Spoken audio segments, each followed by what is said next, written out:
This is the employer's voice. The issue surrounding foreign nationals is a current hot topic. A number of organizations are demanding the mass deportation of undocumented foreign nationals.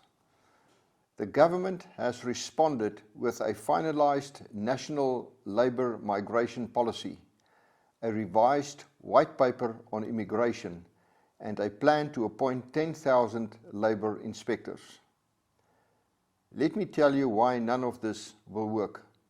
I'm Gerard Papenfoos, Chief Executive of NEASA. What I'm going to say today will make some people uncomfortable. But South African employers deserve honesty, not theatre. This problem did not begin last year. It began with the collapse of border control. It began with a permitting system that the government could not administer. It began with ports of entry that were porous, with Home Affairs offices that were dysfunctional, and with a government that chose not to act on illegal immigration for decades. That failure did not happen in isolation. The collapse of immigration control was one element of a much larger collapse. The collapse of state capacity, the collapse of the civil service, the collapse of the institutions that a functional country depends on. We have lived through this across every department, every municipality, every state-owned enterprise. Immigration was no different. The government had decades to act. It did not. And now millions of undocumented foreign nationals are embedded in the South African economy, in the informal sector, in communities, in supply chains. That is the reality the government created. And it is this reality that government now claims it is going to fix. Here is what the government has announced. The National Labour Migration Policy gives the Minister of Employment and Labour the power to set quotas on foreign nationals by sector, by occupation and by geographic area. Agriculture, construction, hospitality and tourism are specifically named. The Minister can ring-fence entire sectors for South African workers only. The revised white paper on citizenship, immigration and refugee protection introduces tighter employer vetting, enhanced labour market testing and a reclassification of the critical skills visa. Cabinet approved it in March 2026. And 10,000 new labour inspectors are being appointed, with a mandate to conduct unannounced workplace inspections targeting the employment of foreign nationals without valid status. Employers who hire foreign nationals without valid documentation face criminal prosecution, substantial fines per employee, and debarment from public sector procurement. That is the package. Now let me tell you what it will actually do. The 10,000 inspectors will not reach the informal economy. They will not find the traders in the townships. They will not find the workers operating outside the formal system. They will not find the people who have no employer on record, no address on file, no paper trail to follow. What they will find are compliant employers, businesses that have HR departments, businesses that have payroll systems, businesses that are visible, registered and reachable. Those employers will bear the full weight of enforcement. The people the government says it is targeting will not even notice. That is not enforcement, that is harassment of the compliant. And here is the deeper problem. The ANC state is hollowed out. It is staffed by cadres appointed not for competence but for political loyalty. Corruption is not an exception in that system. It is the operating model.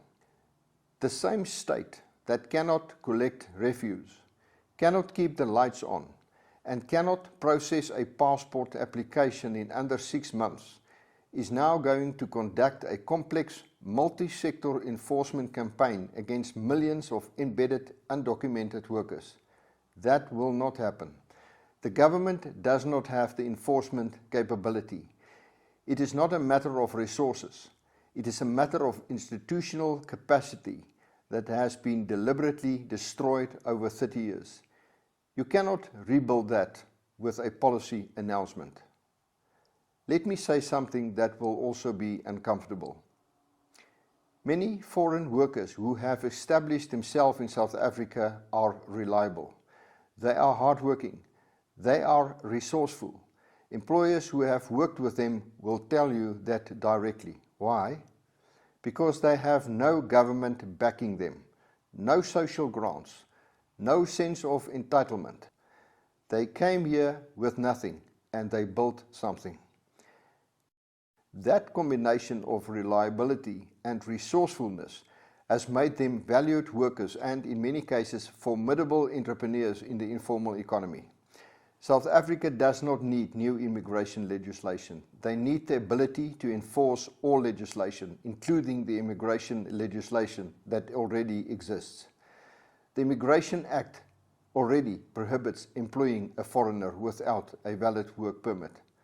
The law works when it is applied. The problem is that it is almost never applied. But enforcing immigration law at the scale this problem now demands requires institutional capacity that South Africa does not have. Real enforcement, not the kind that catches compliant employers, but the kind that reaches criminal networks, corrupt officials, and the vast informal economy requires a functioning state. That means the solution does not start with the Department of Employment and Labour. It does not start with Home Affairs. It starts at the top. It starts with replacing a government that has hollowed out every institution it touches with something that actually puts South Africa first. Until that happens, the inspectors will harass the compliant. The quotas will punish businesses that follow the rules. The undocumented economy will continue exactly as it is, and the government will hold another press conference to announce another policy that changes nothing. NIASA's message to employers today is this: know your legal obligations, audit your workforce, make sure your foreign national employees have valid status and that their employment terms match what their permits authorize. If you have a problem, get legal advice immediately. Do not wait for an inspector to find it for you. The enforcement wave that is coming will hit compliant businesses first. That is the nature of what is being built. Protect yourself now and keep watching the quota regulations. They are not yet in force. When the Minister acts, timelines will be short. You need to understand what is coming before it arrives. NIASA is tracking all of it. We know employment law.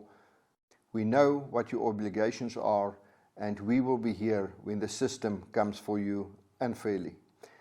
If you are not yet a member of NIASA, join today. Do not wait until this affects your business directly. By then, it will be too late. Become part of an organization that has your back, knows the law, and is not afraid to use it.